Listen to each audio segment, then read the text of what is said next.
The only people who don't want to disclose the truth are people with something to hide.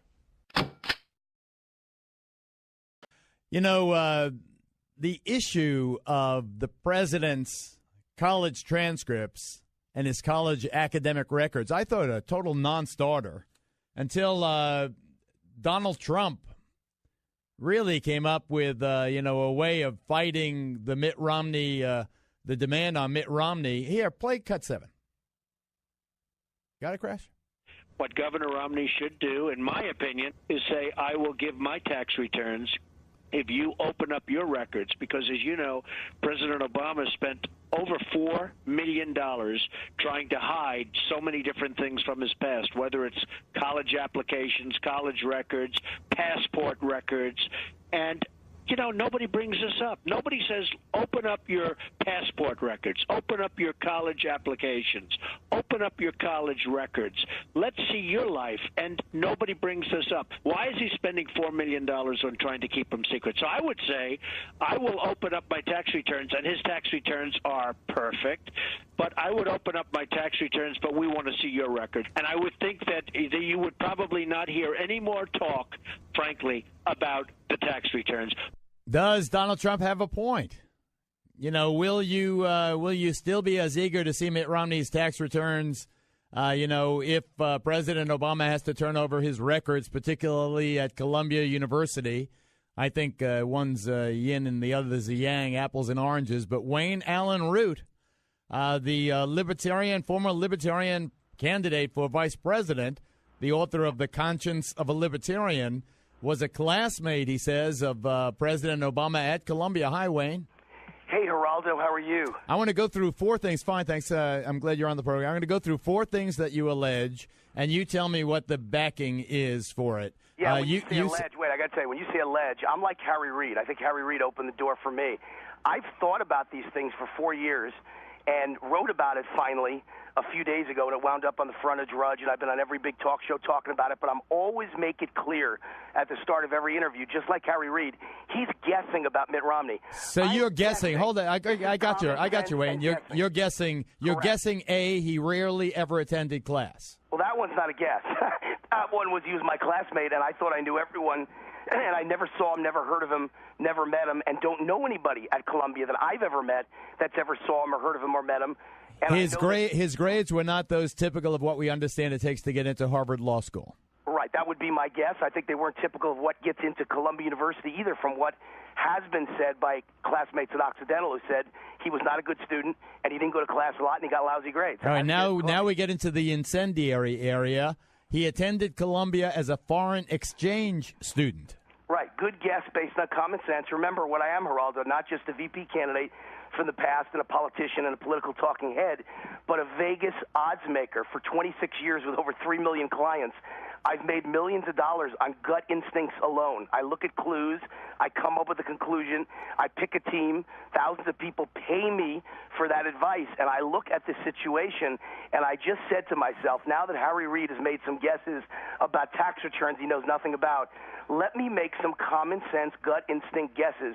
How do you get into Columbia when you're not a good student at a very average school called Occidental? You can't get into Columbia from Occidental. It's impossible unless you are top of your class, number 1 at Occidental. How did that happen? How do you go to Harvard Law School if you had bad grades at Columbia? Did he have bad grades at Columbia? I don't know, but his records are sealed. If you have good grades... So you're saying that he was a foreign exchange student, though. Why couldn't he just be an affirmative action, African-American? It's possible, but I'll tell you what, the fastest track for any college in America nowadays, ask any college admissions officer I have, the fastest track for the last several decades is to get the top rankings at U.S. News & World Report and other places that rank colleges, which is what results in a lot of rich parents spending $50,000 and paying full freight and sending their kids to your college, is you want top ranking. And how do you get it? Diversity. And diversity is you have students from 170 countries instead of from 20 countries. All right. I got it. He paid little for either undergraduate college or Harvard Law School because of foreign aid and scholarships given to poor foreign students like this kid, Barry Soetoro from Indonesia. Another guess, but I asked So you don't know if his name was Barry Soetoro from Indonesia? Well, I know he was Barry Soetoro at Columbia University. That's a fact. How do you know that? What do you mean? That's the name he used at Columbia. He even admits that in his autobiography. That was his name at Columbia University, was Barry Soetoro. So, I mean, that's not up for any debate that I know of. I've never heard a debate. And he's from Indonesia. Well, here's the thing. At least he's not from Kenya. Let's make sure I put this in the right context. I'm not and never have been a birther. I'm assuming he was born in Honolulu, Hawaii. But it's a fact that he moved to Indonesia with his mother when she married a new man, and he became an Indonesian citizen. You cannot attend Indonesian schools, public schools, without becoming an Indonesian citizen. And I'm making an assumption, this is my guess, how this all happened. An innocent Okay, kid. Wayne, hang on. Wayne Allen Root, hang on there, because I want to bring in Michael Tarkiff, who's a presidential biographer. He's developed a reputation as today's preeminent practitioner of oral history.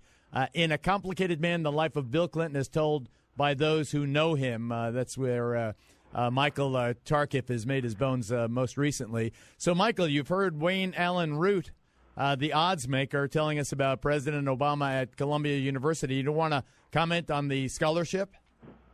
Well, I think what I'm hearing is a lot of wild speculation. And let's also remember, going back to the point with Donald Trump and going back to what you said, Geraldo, that these are apples and oranges. What we're talking about is a college transcript for what happened when the man was 19, 20, 21, 22 years old. Mitt Romney's tax returns relate directly to his behavior as a responsible adult.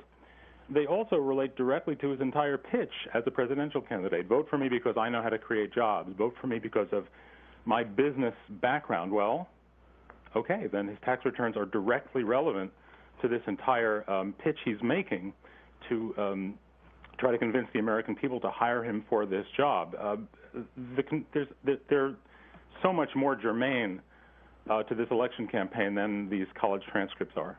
Geraldo, can I jump in here? Please. Well, first of all, there is so much more germane. I agree with you. I write 3 commentaries a week. They're all in the mainstream media. They're all over the world, and I'm on media all over the world, and I write 99% of the time about the fact that Obama is the worst president in American history on economic issues. He knows nothing about how to create jobs, and he's destroying the economy.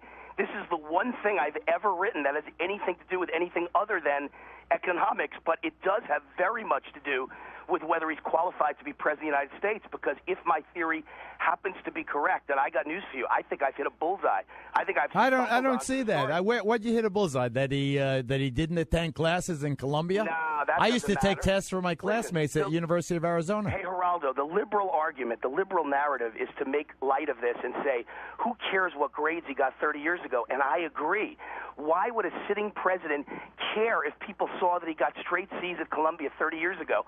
So then why are the records sealed? Because there's something else there, and you in the media, especially you, Geraldo, the best investigative reporter maybe on the planet, should be very... What a guy. And I also went to Columbia Graduate School of Journalism with Fred Friendly. But I'm going to give Michael Michael, you have the last word.